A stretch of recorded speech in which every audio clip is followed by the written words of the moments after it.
You guys know that phrase, when it rains, it pours? It just won't stop pouring for Donald Trump's former lawyer, Rudy Giuliani. There's a new report that Rudy Giuliani reportedly called an Arizona official about getting the election challenge, quote, fixed up so that Donald Trump would win Arizona back during the 2020 election. Now, remember that flipping Arizona alone would not have given Donald Trump the presidency anyway. Remember that Rudy Giuliani is already under a major investigation. His home and his office were raided just a few weeks ago.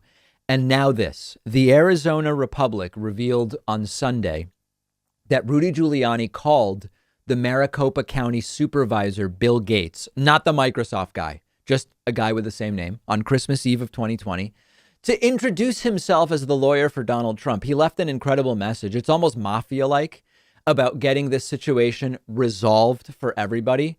Check out this quote. The Arizona newspaper obtained the audio and published a transcript. Rudy left a message saying, quote, "Bill, it's Rudy Giuliani, President Trump's lawyer. If you get a chance, would you please give me a call? I have a few things I'd like to talk over with you. Maybe we can get this thing fixed up.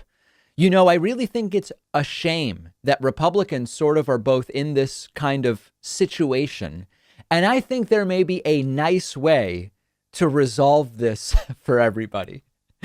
Why does every Rudy Giuliani quote throughout this entire thing sound like something you'd expect to hear on The Sopranos, not from the lawyer to a sitting president of the United States? The difference is, I would imagine that a real mobster wouldn't leave a message like this on a phone with their real name and speaking so explicitly about what it is that they want. It would be, someone shows up at the house of this Maricopa County supervisor and says, "Hey, our friend in DC says he wants to talk about the Arizona thing and get it fixed up."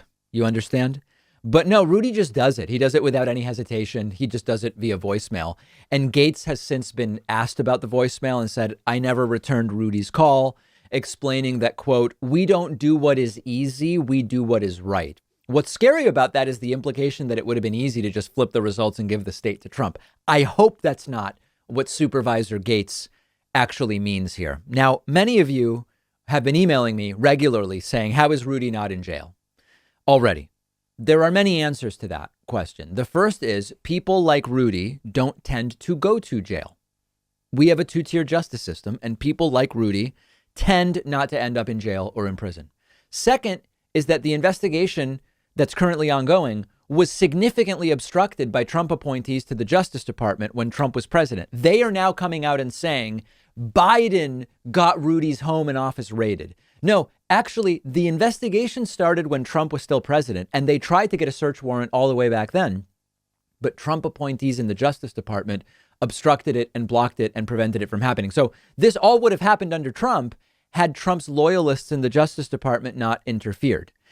And third, I just don't think Rudy Giuliani is going to prison, period. And whenever I say that, people are angry, or people say, David, you should at least optimistically say, let's hope Rudy goes to prison. Okay, if Rudy committed crimes for which he is found guilty, I hope he's given prison time. That would be just after everything that he's been involved in.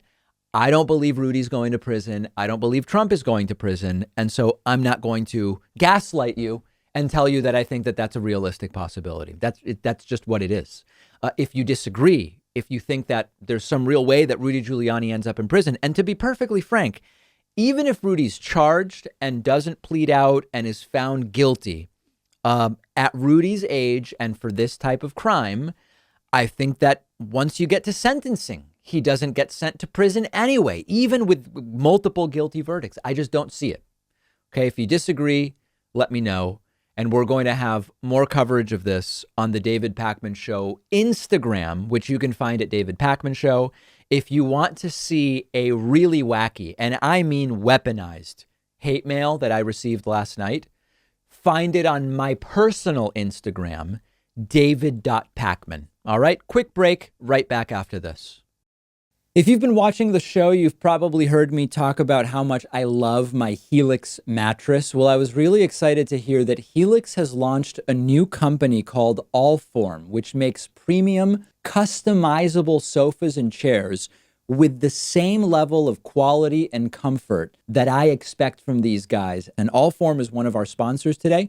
They're giving you 20% off at allform.com/Pakman. They actually sent me a couch, which I put in my living room at home. It's now my favorite piece of furniture in the house.